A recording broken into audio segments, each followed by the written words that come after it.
अगर कभी आपको कहीं आनंद का एहसास हो, अनुभूति हो, तो वो भी एक प्रकार से परमात्मा का ही दर्शन माना जाता है। बहुत आनंद आपको प्राप्त हो, चाहे भजन में हो, चाहे कोई कार्य करने में हो, किसी अवस्था में आपको आनंद प्राप्त हो, तो उसको परमात्मा का स्वरूप ही कहते हैं। रूप नहीं बल्कि स्वरूप कहते हैं। यानी परमात्मा का एक स्वभाव है, परमात्मा की एक क्वालिटी है कि आनंद जब देता है तो देने वाला परमात्मा ही होता है। जय जय जय जय। ऐसे ही दूसरा एक स्वरूप है चेतन स्वरूप। जब आपकी चेतना विकसित हो जाए, जग जाए, चैतन्यता आपके भीतर हो, तो भी समझना कि परमात्मा बरस रहा है, उतर रहा है। गुरु जो है वो इंस्ट्रूमेंटल है आपकी चेतना को बढ़ाने में, सजग करने में। एक तो चेतना सोई पड़ी है, बिल्कुल किसी चीज का भान ही नहीं है, तो दरबार में आने से, गुरु के पास आने से, सत्संग करने से चेतन, तुम्हारा चेतना तुम्हारी जगती है। ज्ञान होता है, ज्ञान से चेतना जगती है। जो जो ज्ञान होता है त्यों तो चेतना जगती है। और प्रभु की कृपा भी एक प्रभु का स्वरूप है। जब आप प्रभु का नाम लेते हो, उसकी स्तुति करते हो, उसका गायन करते हो, तो वो कृपा रूप में वो बरसता है। जब परमात्मा के लिए कोई कार्य करते हो, तब भी वो कृपा रूप में बरसता है। जो परमात्मा के होके रहते हैं, जो परमात्मा में लीन रहते हैं, अपने कार्य करते हुए परमात्मा में लीन रहते हैं। एक आदमी है जो विषयों में लीन रहता है, कार्य वो भी करता है, कार्य करके विषयों में लीन हो जाता है। और एक व्यक्ति है, उसको कहते हैं भागवत, जो परमात्मा का प्रेमी है, वो कार्य करके परमात्मा में ही लीन रहता है। ऐसी अवस्थाएं हैं दो, या तो विषयों में लीन रहो, या तो उसके प्रभु के प्रेम में लीन रहो। चादर तो सबको मिली है, उसको तो उसने दी है चादर, और एक न एक दिन उसको लौटानी भी है। और उसमें छेद इतने कर देते हैं हम लोग, इतने छेद कर देते हैं, विषयों से उसको तार तार कर देते हैं। बनी हुई बुनी हुई चादर को विषयों से कोई कोई तो एकदम तार कर देता है उसको,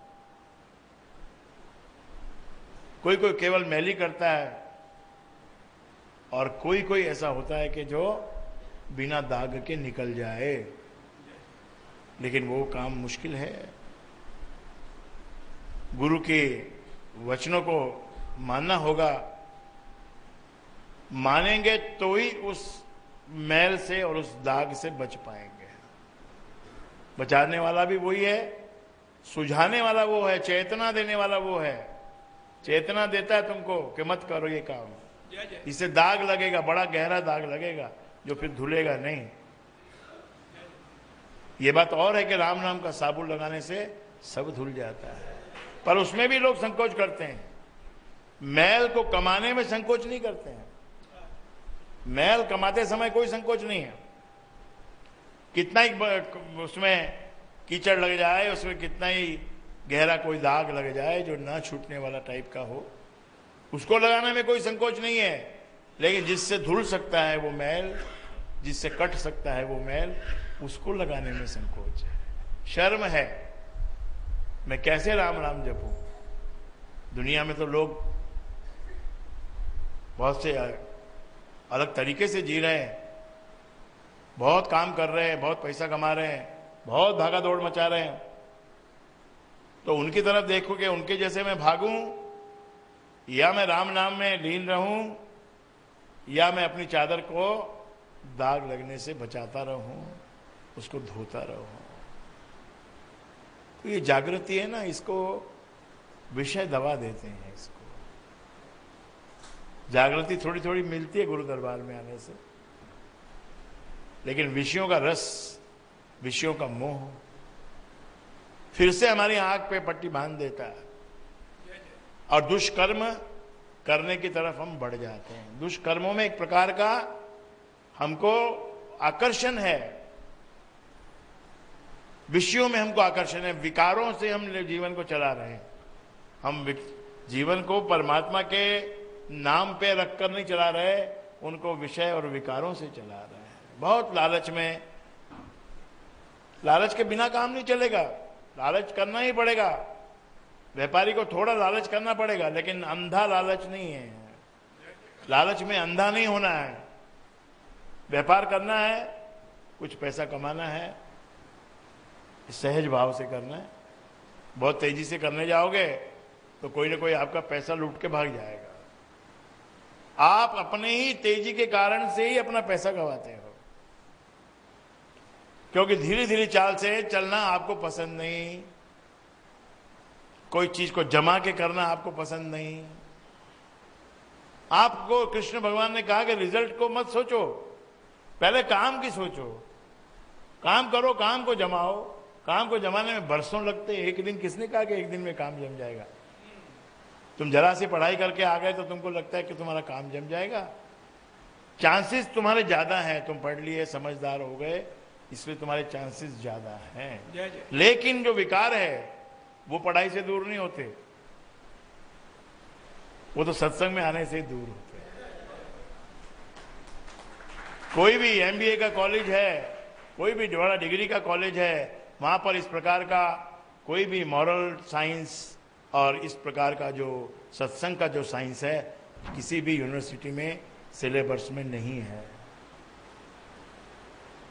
दे just want to teach you how to make more profit, more money, how to proceed with different tools, different instruments, and how to बटोर, कैसे बटोर लो, ज्यादा से ज्यादा बटोर लो। वो भावना रखनी पड़ती है, व्यापार में थोड़ी सी रखनी पड़ती है, क्योंकि कंपटीशन की भावना है, कंपटीशन है तो रखना पड़ेगा। लेकिन उसमें हमको एक बात ध्यान रखनी है कि we don't have to be blind. अंधपन से हमको बचना है, क्योंकि जाके फिर कुछ खबर भी देनी है ना। मृत्यु का तो टिकट तो बताया कि लगा हुआ है, जाना ही है सबको। तो राम नाम का रस पीते हुए चलो। जो जहर अंदर भरता है, लालच का, विषयों का, क्रोध का, मोह का, अहंकार का, इस सबको दूर रखना है। सहज भाव से उनको यूज करना है। जितना भी कोई व्यक्ति धोखा खाता है, लालच के कारण धोखा खाता है।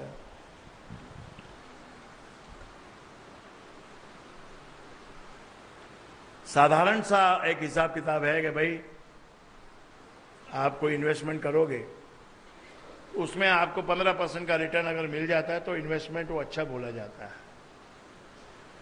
और 12% भी मिल जाए तो भी वो अच्छा बोला जाता है।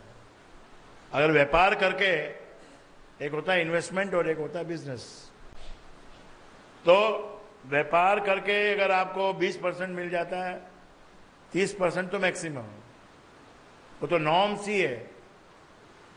30% का तो स्टैंडर्ड है। जो कंपनी अपनी कैपिटल के ऊपर 30% कमाती है वो बहुत अच्छी कंपनी मानी जाती है। लेकिन सभी तो अच्छे नहीं हो सकते, इसीलिए 20 वाले भी होते हैं। 20-22 वालों को अच्छा माना जाता है। इन्वेस्टमेंट 15 से 12% का अगर रिटर्न देता है, अच्छा माना जाता है। ब्याज पे पैसा दिया हुआ अगर 10-12% कमा लेता है तो अच्छा माना जाता है। अब इससे ऊपर का जो फिगर है वो लालच का फिगर है। बिना ग्रोथ किए हुए, बिना समय निकाले हुए, बिना कोई उसके अंदर में इनपुट डाले हुए कोई सोचे कि मेरा इनकम बढ़ जाएगा, मेरा परसेंटेज बढ़ जाएगा, तो वो पहली बात तो बढ़ता ही नहीं है, और कभी बढ़ता है तो बहुत बड़े नुकसान का कारण बनता है। इसीलिए सत्संग में आने वाले को और किसी को भी, सत्संग में आने वाला तो ठीक है, पर जो साधारण व्यक्ति भी है उसको भी ये समझना चाहिए कि लालच से मैं डूब जाऊंगा, तैर नहीं पाऊंगा लालच से। इसलिए आपके सामने जब कोई बहुत ही हैंडसम रिटर्न देने वाला कोई ऑफर आए, तो हैंडसम का मतलब होता है 15 से 16%,